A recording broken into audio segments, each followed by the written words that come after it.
Ward number 14 के पार्षद राम भरोसे को निर्वाचन आयोग के द्वारा पार्षद से हटाया गया। राम भरोसे वार्ड नंबर 14 के पार्षद को पार्षद पद से किया गया बर्खास्त। अनीता संजय अडलखा को लगा झटका, वाइस चेयरमैन पद पर भी हो सकता है दोबारा चुनाव। वैसे तो भ्रष्टाचार के मामले में हरियाणा में मशहूर सफीदों की नगरपालिका पहले भी अपने कारनामों के लिए जानी जाती रही है।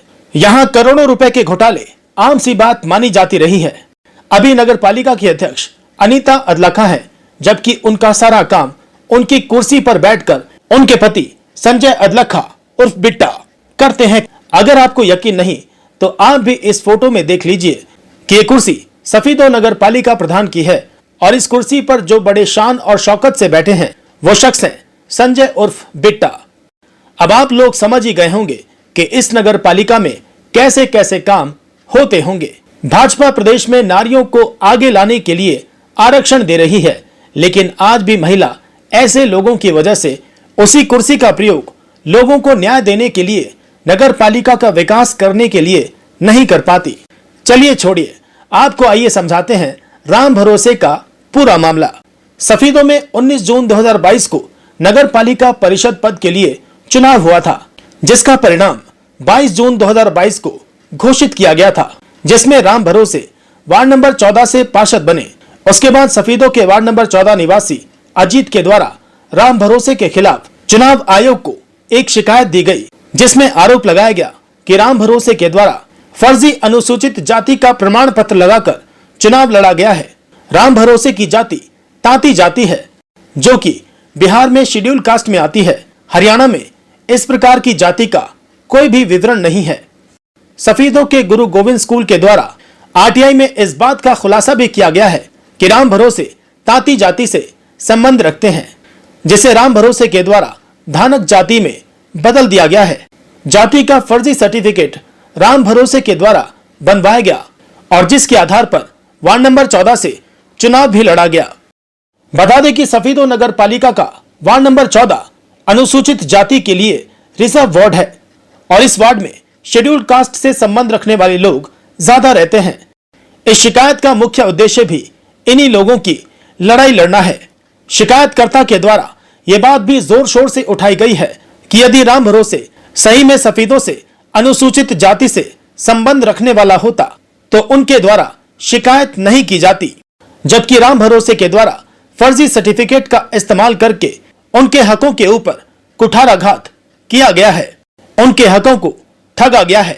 अजीत के द्वारा 3 सितंबर 2022 को चुनाव आयोग में शिकायत दी गई, जिस पर कार्रवाई करते हुए चुनाव आयोग के द्वारा पहले फर्जी जाति प्रमाण पत्र को रद्द किया गया और उसके बाद नगर पालिका परिषद पद से राज्य निर्वाचन आयुक्त धनपत सिंह के द्वारा राम भरोसे को हटाया गया। आइए सुनवाते हैं शिकायतकर्ता की कहानी उसी की जुबानी। देखिए, जो 19 जून 2022 को चुनाव हुए थे, वो चुनाव फर्जी जाति प्रमाण पत्र पर चुनाव लड़े गए थे और उसने अपना दानक जाति का फर्जी प्रमाण पत्र लगाकर चुनाव जीता था। तो मैंने उसकी तुरंत की तुरंत चुनाव आयोग, डीसी जींद और एसडीएम सफीदों को एक अर्जी लगा दी थी कि भाई उसका जाति प्रमाण पत्र फर्जी है, जिसका आज 12 तारीख जो पिछली गई है, इसमें जो चुनाव आयोग के अधिकारी हैं अपने धनपत दास जी, उन्होंने पूरी की पूरी जांच को देखते हुए उसको जो उसकी सदस्यता थी वो रद्द कर दी और उसका जाति प्रमाण पत्र 2023 24 नवंबर को ऑलरेडी निरस्त कर दिया गया है। तो उस व्यक्ति ने किते न किते जो वार्ड 14 की जनता है और उसके साथ धोखा करने का काम करा है। जो ऐसे समुदाय के लोग हैं उनके साथ धोखा करा गया है और वार्ड 14 जो है वहां पे आदमी थे, उन्होंने इस चीज की जानकारी नहीं थी और उसने बेला फुसला कर उन लोगों का शोषण करा है। देखिए, मैंने उस व्यक्ति को जब उसका जाति प्रमाण पत्र निरस्त करा गया था तो ऑप्शन दे दिया था कि भाई तू भी बालक बच्चा आड़ा है, अगर तू खुद इस्तीफा दे है इस सदस्यता तय नगर पार्षद की तय तो मैं तेरा किते न किते कोई एफआईआर नहीं करवाऊंगा।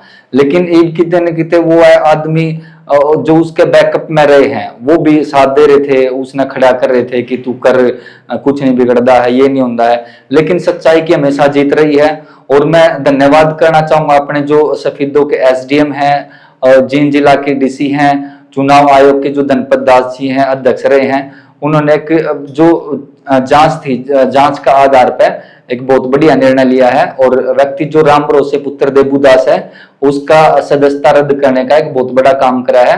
और आज जो वार्ड 14 के लोग हैं उनमें भी एक मतलब आप बहुत अच्छा फील कर रहे हैं वो, क्योंकि जो आदमी बला फुसला कर धोखाधड़ी करके चुनाव में उतरे है तो आने वाले टाइम में वो और कुछ बड़े धोखे करेगा। आज ऐसी समुदाय के लोगों का हक मारा है, ताती जाति ते दानक बना है, कल ताती जाति ते दानक ताती जाति ते खाती बनेगा और ओबीसी समाज का भी हक मारेगा।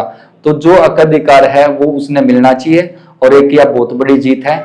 और व्यक्ति दोषी है तो उसके खिलाफ मैं कार्रवाई करूंगा, चाहे मुझे कहीं भी जाना पड़े। और मैंने ऑलरेडी इसकी सीएम विंडो पुलिस विभाग के करके ने लगा रखी है, क्योंकि मेरे पास सारे के सारे तथ्य हैं और वो उन्हें झूठा नहीं साबित कर सकता।